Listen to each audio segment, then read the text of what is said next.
Alrighty, let's jump right in. So I want to just say welcome, everyone. I'm so glad you're here. I know there are so many pressing things that are happening all around the world in the United States context. This particular issue can seem like maybe a smaller thing in light of the bigger things, but we know that we're here for the purpose of claiming all the power that we can from anti-democratic forces, anti-climate forces, and folks who are not working in the best interest of the common good. So I count each and every one of you being here as a commitment to the long-term struggle for, transforming society and doing the work to really course correct a lot of the things that have been happening in our communities. For those of you who don't know me, my name is Jasmine Banks. I have had the pleasure of serving on F-Minus's board with some of the board members that I see here. It's so good to see you guys. I miss you in the meetings. And then after I finished my tenure, was able to step into supporting. If we can just mute, thank you. Stepping into supporting building out the digital advocacy infrastructure for F minus. For those of you who don't know my work prior and currently, I have led resistance campaign called Uncoke My Campus that rolled into a larger strategy through a newly formed 501(c)(3) called Generation Common Good. I've spent the majority of my political career, my movement career, um, really helping to organize and uncover and follow the money and address undue donor influence and the ways that our intention to try and address climate and build a more progressive society and protect the common good have been undermined by wealthy interests. And so, F minus work sits right in that beautiful sweet spot. So today we're going to be talking about what F minus is, what the research is, how Revolving Door has been a part of that, and really think through what it looks like to use research and data to reform, resistance campaigns. Can you change the slide, Kenny? Thank you. So here's a little snapshot. I've just given you the overview. Our agreements are that we know that we're among friends, or at least we assume we are. So we're going to have Q&A later. We're going to ask you to ask us questions, ways that you can plug into this work. We will have introductions, obviously, to Kenny and Revolving Door, and James will introduce F minus and how that came to be. We'll be talking about what a double agent actually is, why it matters. We'll be talking about PFAS or forever chemicals, two pieces of legislation, and then finally we'll have a call to action. So with that, I'm going to toss it over to James. Thanks, Jasmine. It is great to be here with all of you. And I just want to say thanks to Jasmine and Kenny for doing such brilliant work in this space and being an inspiration for some of what you're going to see here today. So before we dive into this slide here, what is a double agent? I just want to share a little about the history of this work. 20 years ago, I was an anti-tobacco lobbyist in Maryland and worked with someone for the American Lung Association who was great on the bill we were pushing, which was trying to ban smoking in restaurants and other indoor places.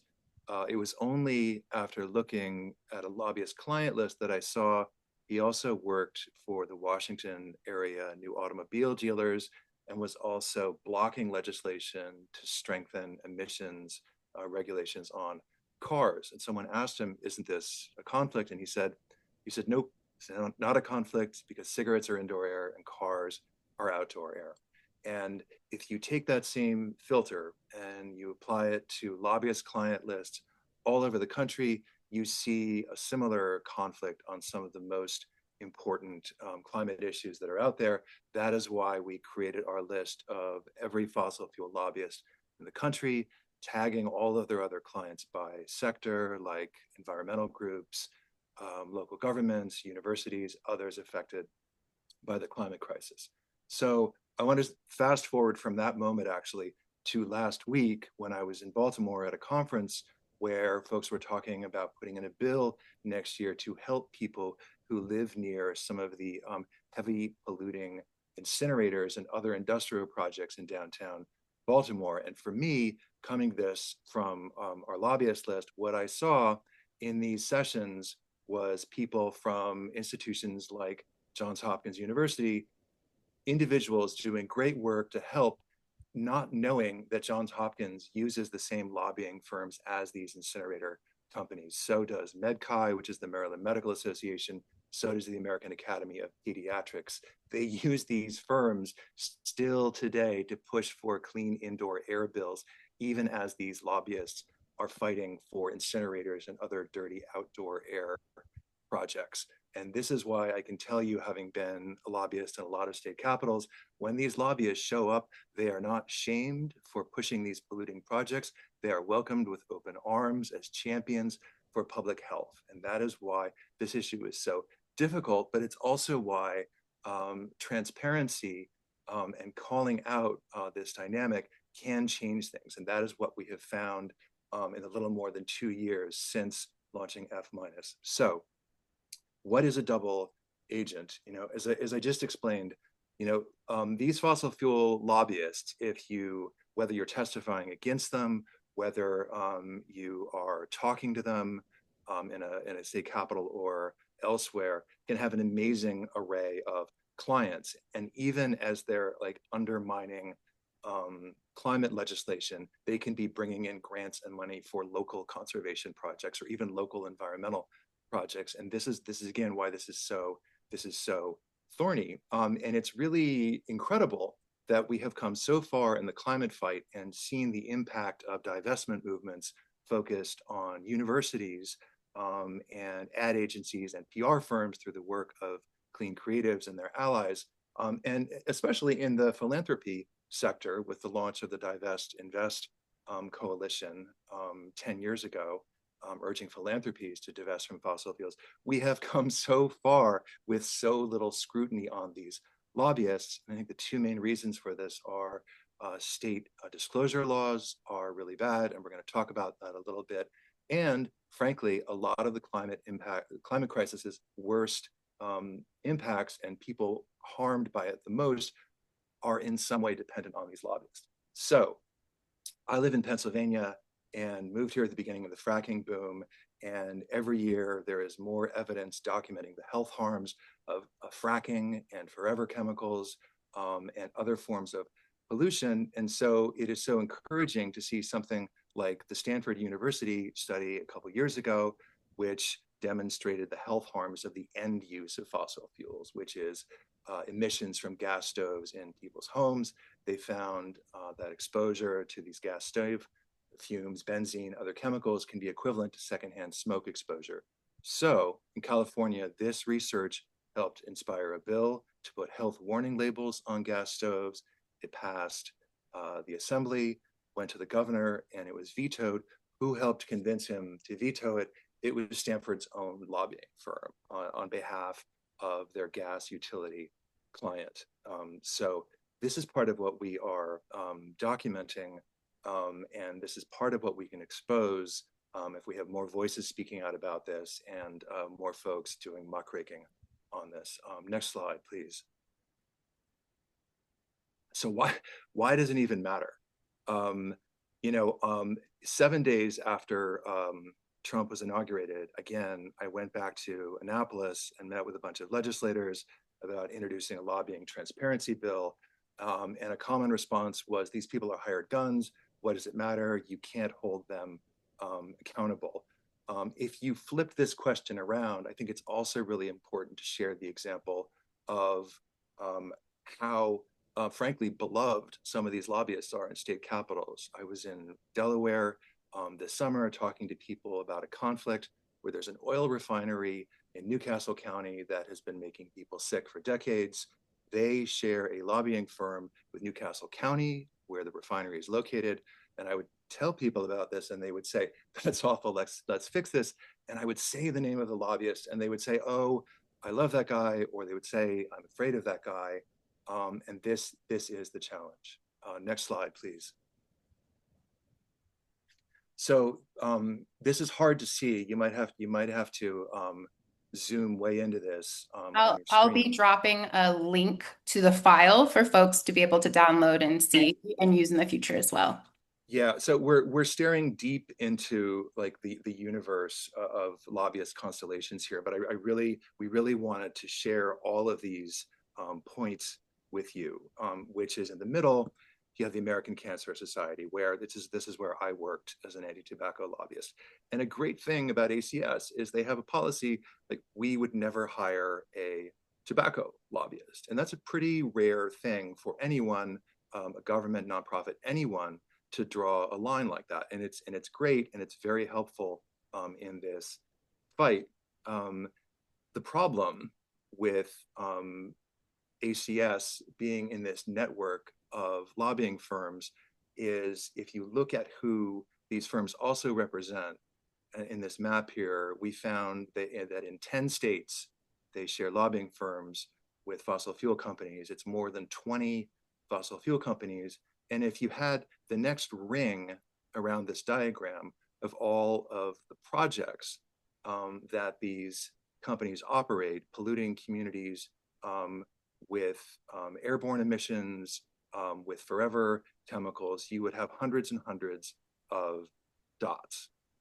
And I have talked to folks at ACS about this, and there really needs to be a shift, I think, in the way that having been a cancer advocates and other public health advocates think about this issue and what happens when they give their good name and their lobbying money and they lend their credibility to these lobbyists for all these firms. And I can just tell you from experience, all these other companies here, when these lobbyists show up, they oftentimes they are not shunned for polluting communities. They are welcomed as thank you so much for getting all that money for cancer prevention and treatment, which is true and which is incredibly important. And who's going to change the system? It is not these lobbyists until there is financial pressure on them, and that comes in the form of clients cutting ties with them over representing these companies that are doing so much harm on climate and so much harm to people. Next slide, please. So one of the, I think, most important issues emerging with state legislation is the regulation of PFAS or forever chemicals. And we are looking at a number of states and starting to document, like in every state, you will find a group of lobbying firms that is to some degree speaking out about, yes, we need to protect people. We need to have a cleanup fund. We need to have like higher standards around drinking water. But many of these firms are also working for industrial clients or just vendors of consumer goods who want their own product to be carved out of these bills and to not be affected. And so in California, a couple weeks ago, there were two bills moving through the assembly on this. And one was to ban forever chemicals in some consumer products. One was to create a PFAS cleanup fund, which is desperately needed by local governments and regional water authorities to deal with these chemicals to protect people. And what we were able to find, because California has a pretty strong lobbyist disclosure system, is that these firms were working both sides of the bills. So they are getting paid to perpetuate the PFAS mess, and then they're also getting paid to clean it up. And it's really even worse than what was reported. If anyone on the call had a chance to see some of the coverage of this, the Lever and others picked this up and wrote about our findings. It's actually even worse than they reported, because after those articles came out, we were able to get additional information from the Senate committee that heard the two bills.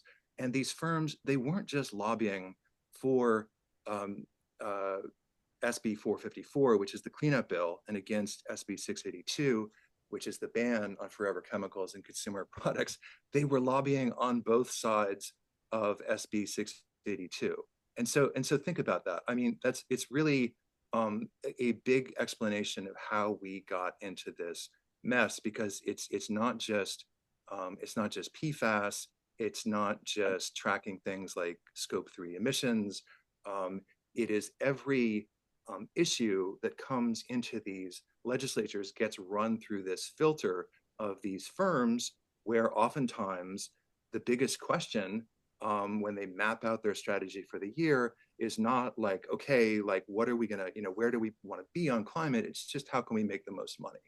And you can make the most money if you have clients in every single sector, and if you go further, if you have clients on both sides of it, you're always gonna be there. You're always gonna be in the conversation. And I feel like I would love to get into this if anyone has like questions on this later. But I think that this dynamic is a big reason why even in progressive states, when there is a tremendous groundswell and a call for action on climate, what you end up with is something like the energy bill that passed in Maryland this year, which is a sort of like, oh, I think I'll just order everything on the menu bill. I think I'll have a little more gas and a little more nuclear, and sure, we can have some renewables. And a big driver of that kind of policy outcome is the fact that that perfectly represents who the lobbyists are fighting for. And so it is really hard to get the kind of dramatic change we need when that part of the story hasn't even been told. Next slide, please.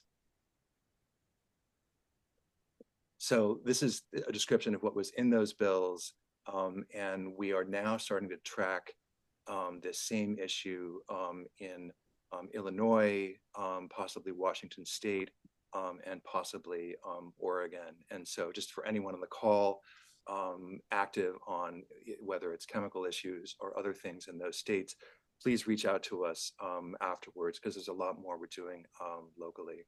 Next slide, please. All right, and so there's been a terrific application of this work at the federal level through people like Kenny and Revolving Door Project. So over to you, Kenny.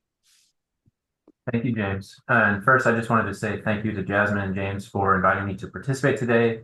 It's been a real pleasure for the Revolving Door Project to collaborate with F- on this work. So my name is Kenny Stansel. I'm a senior researcher at the Revolving Door Project. If you're not familiar with us, we're a public interest watchdog group that monitors corporate influence in the political system, including in the federal executive branch, state constitutional offices, and in the economic media ecosystem. So like F-, we're really keen on identifying and exposing conflicts of interest. So this was a really natural fit to work together. And just to kind of reiterate some of the things James was just saying, lobbying firms are raking in millions of dollars while playing both sides of so many pressing issues.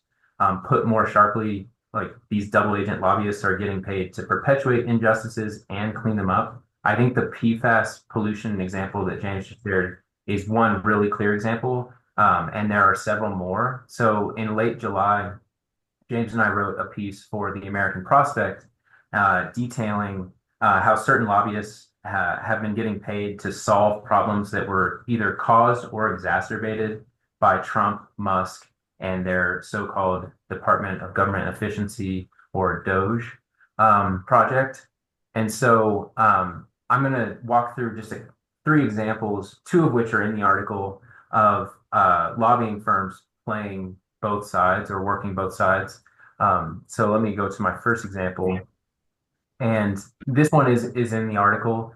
1 week before the 2024 presidential election, CFM Advocates, lobbying firm in Oregon, made the very cynical decision to add Tesla as a client. And that was already a time where, Musk's role as a Trump funder and backer was already very clear. And it was obvious that a Trump victory would hurt many of CFM Advocates' other clients, particularly in the public sector. That includes Portland Public Schools and Oregon Public Broadcasting. So again, just to underscore that, it was 1 week before the election. We already know that Elon Musk is pushing for Trump to be elected, and CFM adds Tesla as a client, even though it endangers their other public sector clients. And when this was exposed, in March, when CFM's work for Musk, was exposed. The firm quickly scrambled to try to create a firewall between Tesla and some of its other clients. So that pressure, did have an impact. And then the next example involves Shaw Yoder, and they've been lobbying on a bill in California, AB 306. And this legislation would freeze California's building standards until 2031. The bill purports to accelerate rebuilding in fire damaged communities around Los Angeles and also to address the broader housing affordability crisis. Notably, however, this bill is opposed by many environmental organizations who argue that building codes are not the main culprit that's causing high housing costs. And so deregulating home construction could come with, a lot of bad downsides.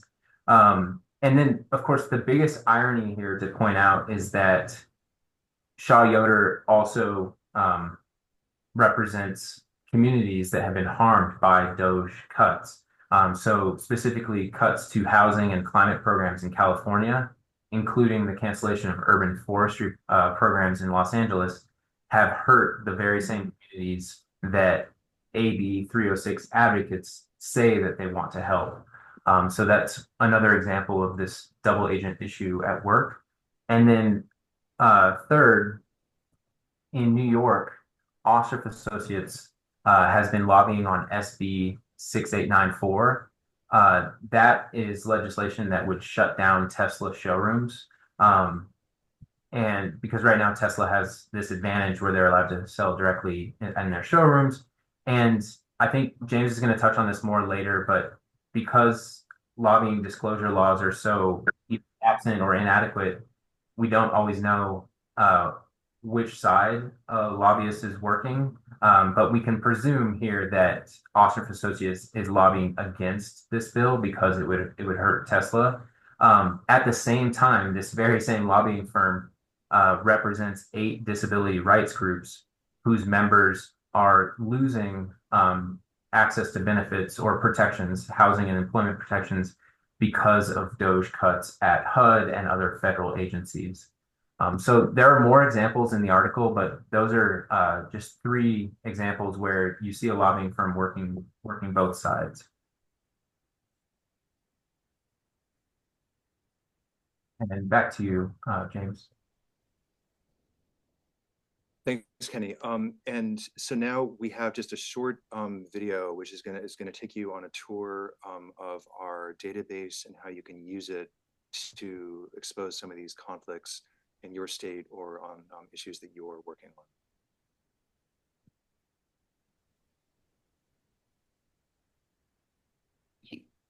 Do you have the link? Kenny should be in the run of show if you want to switch. Oh, I'm sorry. That's okay. That's all right. Just 1 second. No problem.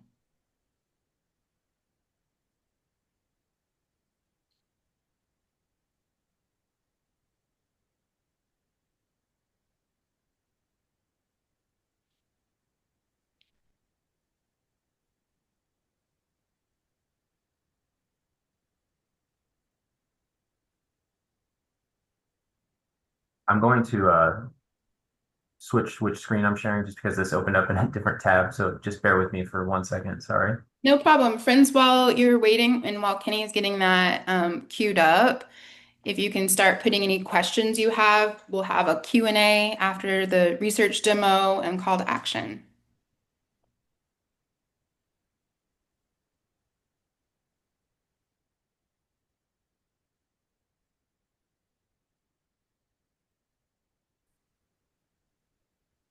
Okay.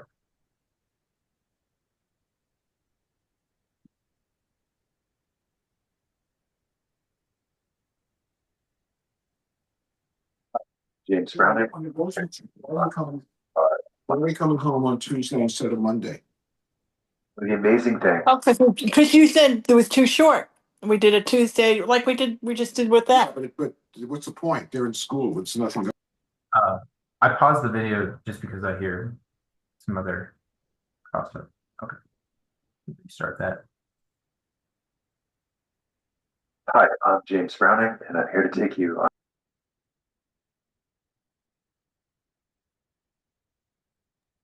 We're not getting audio. You have to unmute yourself, Kenny. lobbying firms with oil. The amazing thing found with this list is that environmental groups often share lobbying firms with oil and gas companies. So here in Oregon, we see that the Wild Salmon Center shares a firm with Northwest Natural, a gas utility. Local governments often have oil and gas lobbyists. Here in King County, I share a firm with Chevron, which is remarkable because the same firm gets parks funding for King County. Colleges and universities also do this. Here we see Stanford University sharing a firm with Southern California Gas. Here's our database, and I'm going to show you what we can do in the state of Colorado. So our database has a page for every state. Here we are in Colorado. You can see you can download our full database or your own specific search results. And right now, we're going to look at lobbyists who have conservation clients while also having fossil fuel clients. So here we see it from Political Works. They've got a fracking company, Onward Energy, but also the Nature Conservancy and also the Pew Charitable Trusts. Now, if you look at the Nature Conservancy, we find that they actually have oil and gas lobbyists in a number of states. And in Delaware, they also share a firm with Tesla, which we're going to talk about later with our Musk lobbying list. Now, each page gives a full report on how strong or weak a state's lobbying disclosure law is. Here you see in Colorado, got disclosure of bill numbers, positions, compensation. It's actually the strongest state for lobbyist disclosure. Now, from our Colorado page, we link to Colorado's own database of lobbyists, which lets you look up bills and positions. So we're going to look at the bill from 2022 dealing with toxic air contaminants. And there's a lobbyist in our database who works for Political Works, Kelly Kelty, who it looks like was supporting and opposing this bill at the same time for the Nature Conservancy and the fracking company. So literally playing both sides of this issue in the climate crisis. Now, you can't get this level of detail for every state. And if we go to Pennsylvania in our database, you see that their disclosure system gets a grade of F plus because the laws are bad and the website is so bad that we use this Ben Franklin quote, whom the gods would destroy, they first make mad. That's what may happen to you if you use this site. Now, because of the profound threat that Elon Musk and Doge and President Trump pose on climate, F- has also started to track lobbyists who work for companies owned by Elon Musk, and many of these lobbyists represent groups who've been profoundly harmed by Doge and the Trump administration. So if you want to look in our database, you can do it by client, state, or sector. Let's look at California. Here is a firm that represents Tesla, in addition to Los Angeles, San Francisco, and more than 40 other local governments. Colorado, Tesla's firm represents environmental groups, the city of Boulder, housing advocates, all causes where Doge has profoundly harmed these other clients. You could look at other states, such as New York State, where we are tracking damage done on fair housing issues and to people with disabilities, even as this firm, Ostrop and Associates, sticks with Musk. Now, we also have a Musk action page. And if you go here, you see we have letters that can be adapted to contact your local government, your university, maybe the company, the big tech company where you work, to challenge them over hiring these Musk lobbyists and to ask them to cut ties with any Musk firms because what Musk is doing is so profoundly harmful on climate and so many other issues. So something is wrong. We hope our resources can bring people together and try to make it right. Thanks for listening. Hi, I'm James Browning, and I'm here to take. Awesome. We can get back. You all want to hear it again? We can do that if you want. Thank you, Kenny. And I'm going to hand it back to Jasmine in just a minute to talk about some of our calls to action. But I want to share a few examples of what happens with that data that we pull out of there, or our partner groups pull out of there. And the data is not enough. I mean, obviously, if being right was enough, we would have solved the climate crisis. It really depends on finding the right combination of people in a place to put pressure on these firms or on some of these institutions hiring these firms. But the data can be a very powerful thing. And I just want to pick up on that Colorado example. We used a lot of similar examples to do a study with Brown University about a culture of corruption in Colorado, where firms just routinely work both sides of bills. And a reporter shared this with Richard Painter, who was formerly the chief ethics lawyer for George W. Bush. And he was shocked. And he said, his quote was, "Law firms can't do that." Right. So these firms are operating in this ethical wasteland well beyond what law firms can do. And I'm really happy. I know we have folks with law students for climate accountability on the call with us today. I think there's tremendous potential to merge this work with the work that LSCA is doing around some of these firms' fossil fuel clients, and really apply pressure on them over their business model. We have also partnered with Little Sis in New York on a study of climate bills there. And I'm excited to announce that we are working with a couple of groups in Canada on creating the first ever public list of all national and provincial fossil fuel lobbyists there. It's going to come out in about a month. And one of the really fascinating things about disclosure in Canada is that a lot of the American clients, like the US Chamber of Commerce, just out of habit are putting in bill numbers, which they have to do for their congressional lobbying here. They don't actually have to do it there, but they're doing it anyway. And it's giving us some insights into issues like forever chemicals and who is working against public health protections up there and who is working on maybe both sides of the issue. So, I mean, I hope these examples show the power of this idea. It really does. It really is only half of it, and that is why we are like talking to more and more people in more states about how to actually change these systems. And I'll just say two quick things and then hand it over to Jasmine. So one of these changes that we need to see is better disclosure in the states. It would be nice if all of these states had a system like Colorado's, where within 5 minutes you can find a list of every lobbyist, like working both sides of a bill.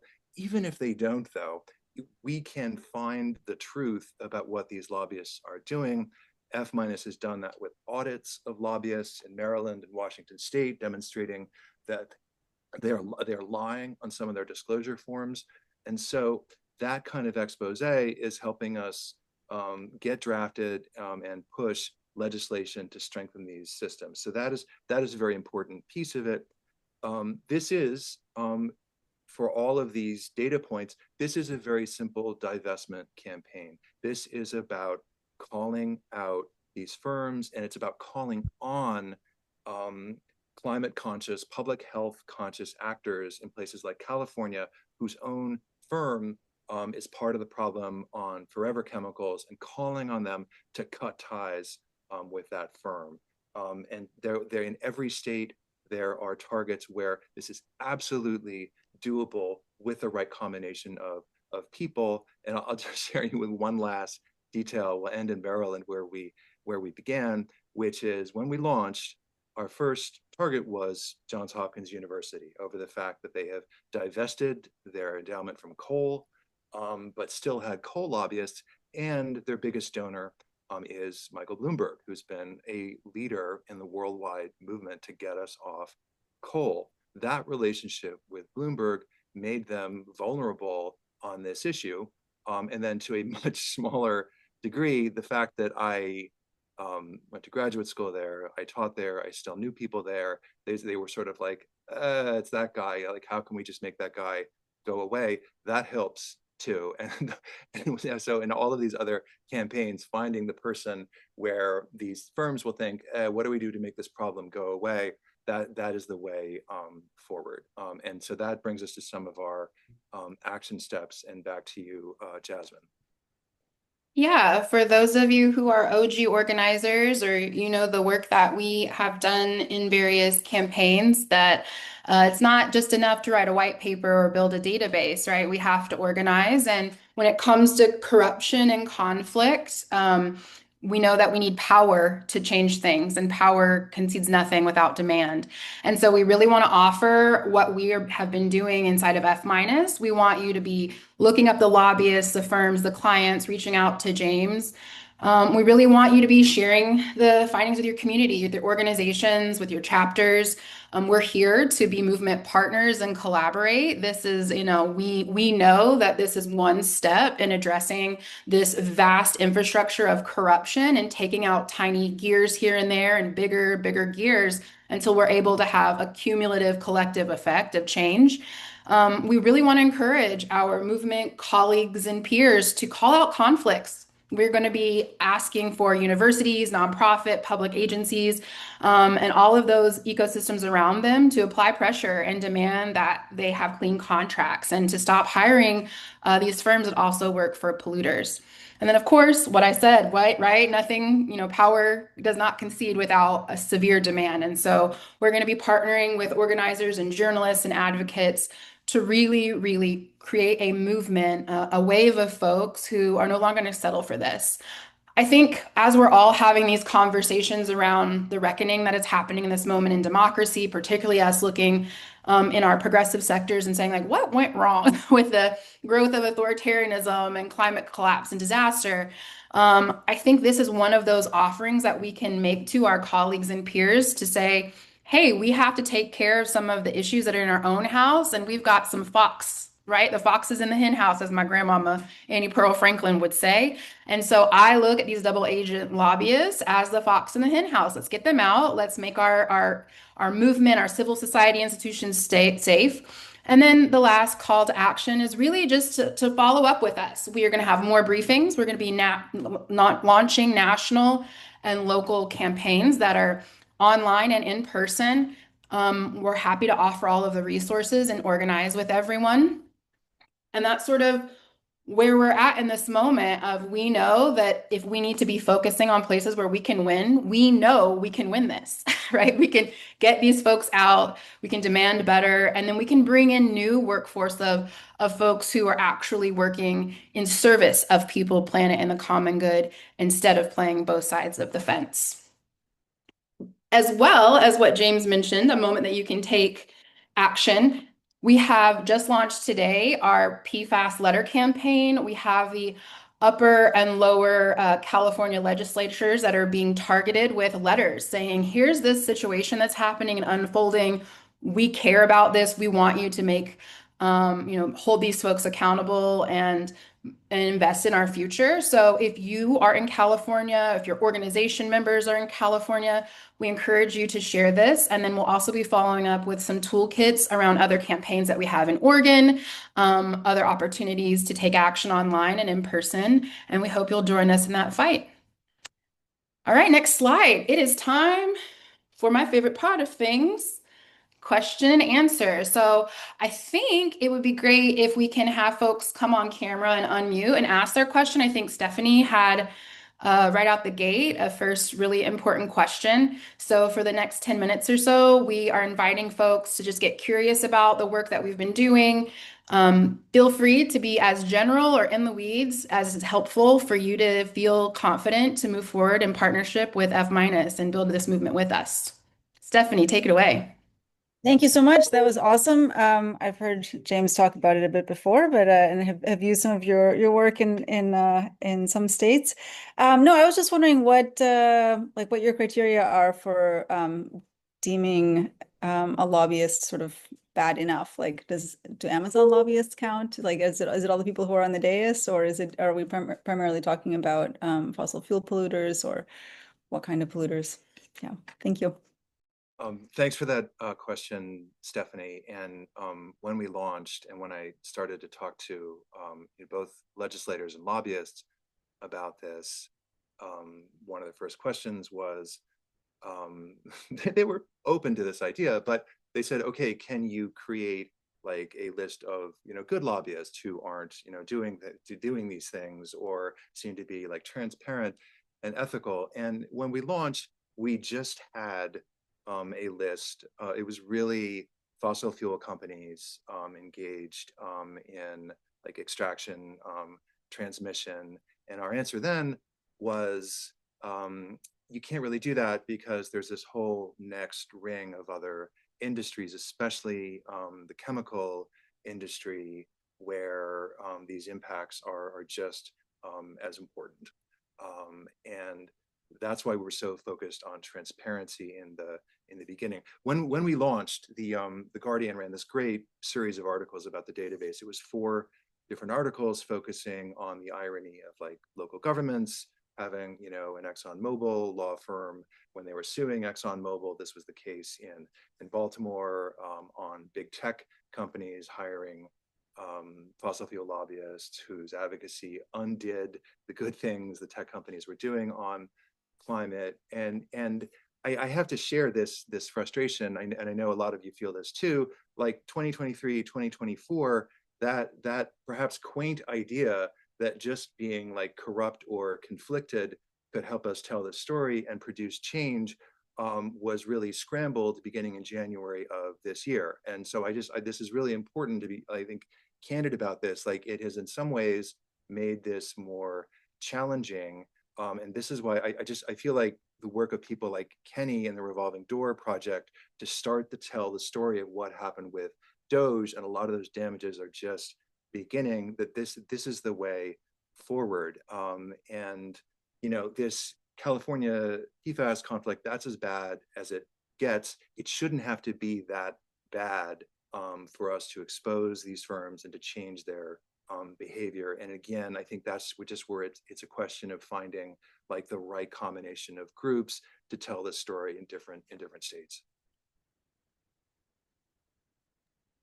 Thank you for that question. Do we have any other questions? And feel free, if you're a little bit more on the shy side, to drop your question in the chat. And we'll wait a couple of minutes. If no one steps forward, I'll close us out. We are recording this. We will have resources. We'll email everyone with a follow-up of the recording, the presentation, and other resources. But yeah, let's hold for a second. Great. Hi, my name's Barry Friedland. I'm from Don't Shop on Tuesday. We love James Browning. We love F minus. We've talked to him a couple times. Now this is slightly off topic, but not really, because here you have a quote unquote good guy doing something horrible in the community.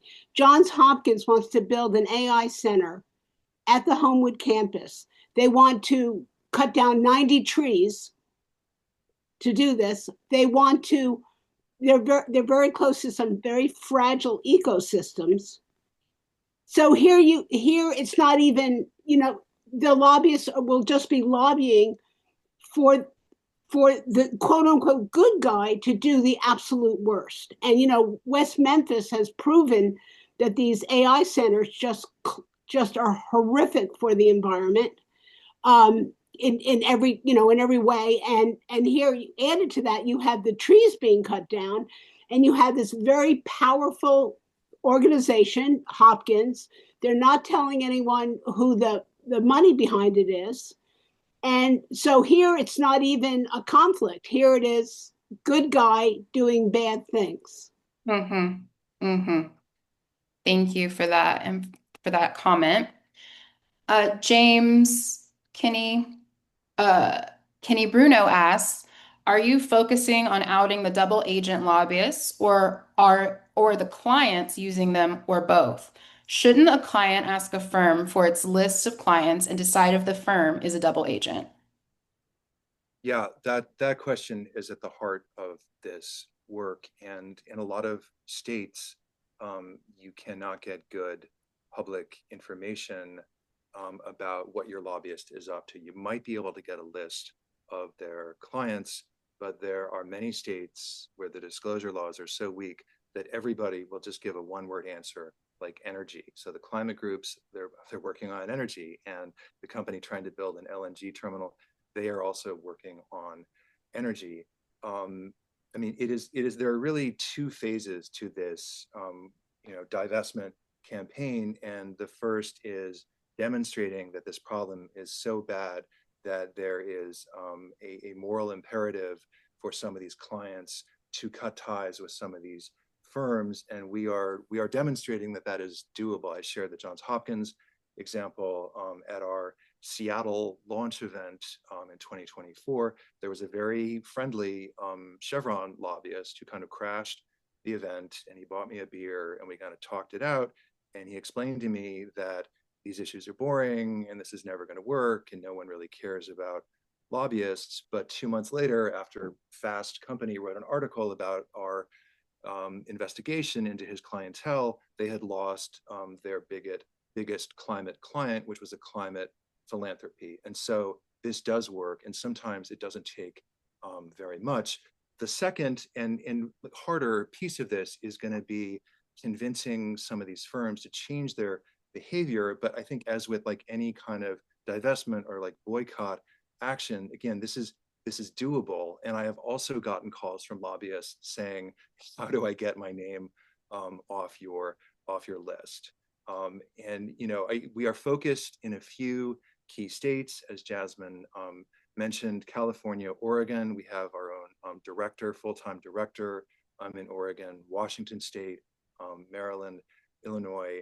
And again, I think this is where more partnerships with you all and other groups is going to help us find the right approach. And it could be focusing on convincing clients to fire the firms, or it could be, as we're doing in Oregon, pressuring the firms to take a pledge of, we will not take fossil fuel clients. And this is part of like a similar pledge focused on the clients, like universities and local governments. We will not take fossil fuel clients.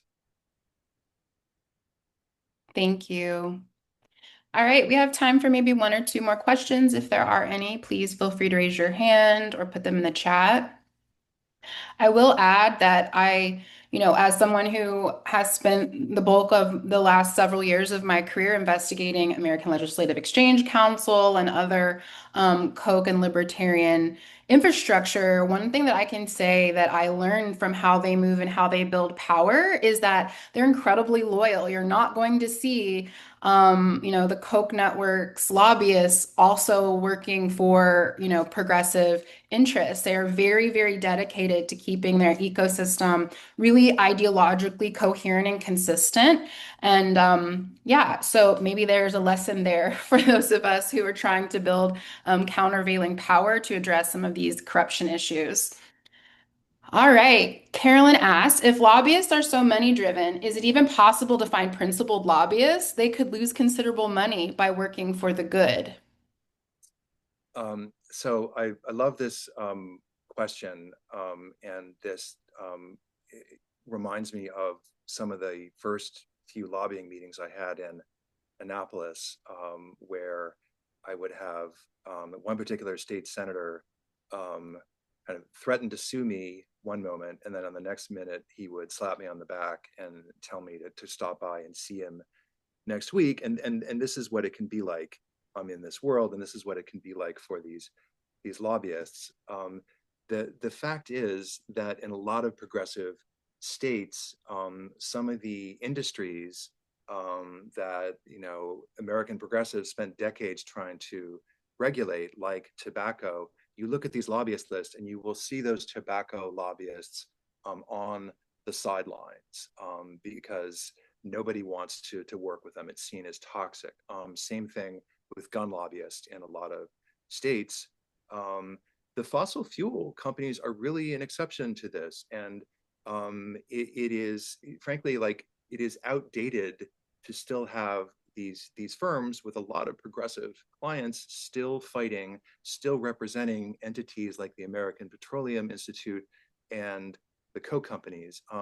And they just haven't been challenged, or like they haven't been challenged in the right way. I mean, they hear from people in their communities about what it's like to live next to an incinerator in Baltimore, or what it's like to come up against corporate interests on forever chemicals. But this piece of the story really has not been told, which is, wait a minute, city of Baltimore, why do you have the same lobbying firm as the Curtis Bay medical incinerator in South Baltimore? And so I really think it's a question of how we tell the story and who is telling the story.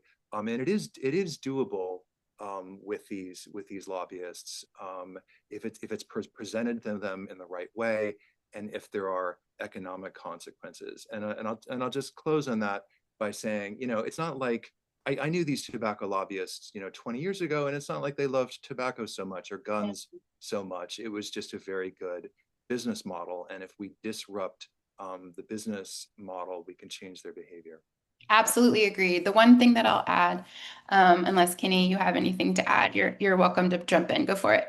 Oh, thank you. I just wanted to add that Elon Musk is incredibly toxic. So I think that just highlighting the extent to which Doge has harmed communities all around the country and has also had devastating global consequences. I think that's a good starting point. And so I just wanted to mention this because James had said, I think this is where organizations like the Revolving Door Project come in. And I think there's been great reporting in a lot of places. ProPublica comes to mind. So everyone on this call is probably familiar with the consequences of Doge, but I just want to share, if I can, some of the work we've been doing to track the negative impacts and sometimes lethal consequences of Trump and Musk and their attack on the federal workforce. So I think that's one thing to just keep in mind is how poisonous Musk is and trying to use that to our advantage to get lobbyists to drop Tesla. And yeah, one thing, this is sort of the elephant in the room. I think I wanted to share some work of a colleague that a colleague of mine did to highlight that even though Elon Musk has formally retreated from Doge, we call it his fake retreat from Doge because his loyal underlings are still there. His AI programs are still there. So this idea that Musk is no longer part of Doge, I think that's a misconception. I think that his tentacles are still involved. Absolutely, absolutely. And, Carolyn, to your question around if lobbyists are so money driven, is it even possible to find principled lobbyists? I think it harkens back to some of the early tensions and contradictions that many folks that were in the environmental and climate movement were asking around coal mine workers or oil workers, right? Of like, these are just good people who are just trying to make money and pay for their family. And the invitation, the strategy was, well, how do we offboard them out of that just transition to create new jobs and new incentives for people to leave that kind of work into other spaces? That's a longer term strategy. We have to first build the awareness, tell the story, and build power to even confront it with a level of critical mass and a movement ecosystem behind it. But I think that you're getting at something in the future of like this becomes so untenable or it doesn't have an advantage any longer to work for the forces and the interests that are undermining climate and democracy and common good. And that's what we're organizing toward, right? That possible future scenario where we intervene in this way. And I think it's worth us iterating and continuing to struggle and experiment and take collective action together. Thank you so much to everyone for being here today. Like as I said at the top of the call, I know there's places we're being pulled 1,000 different directions, but this work is really critical. It's one of the reasons why Generation Common Good and Uncoke My Campus has always been in deep partnership with F-.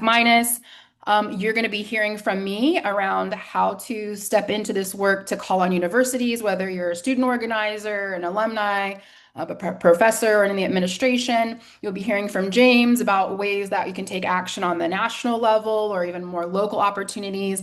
And of course, Kenny's always available to help with research and investigative journalism. And just we hope that this is the beginning of beautiful movement partnerships where we really invite the broader movement spaces and our communities to understand that this is an opportunity to really build power and win and get these double agents out of our spaces because we deserve better. So thank you, everyone. We will be following up via email with the recording, with the transcript, with everything else. And we invite you to come on camera, unmute, and say goodbye. Thank you. Guys, thank you. Bye. Thanks, Lindsay. It's good to see y'all. Take care, folks. Bye, Robert. It's good to see your face. Thanks. Take care, everyone. All right. Let's stop the recording.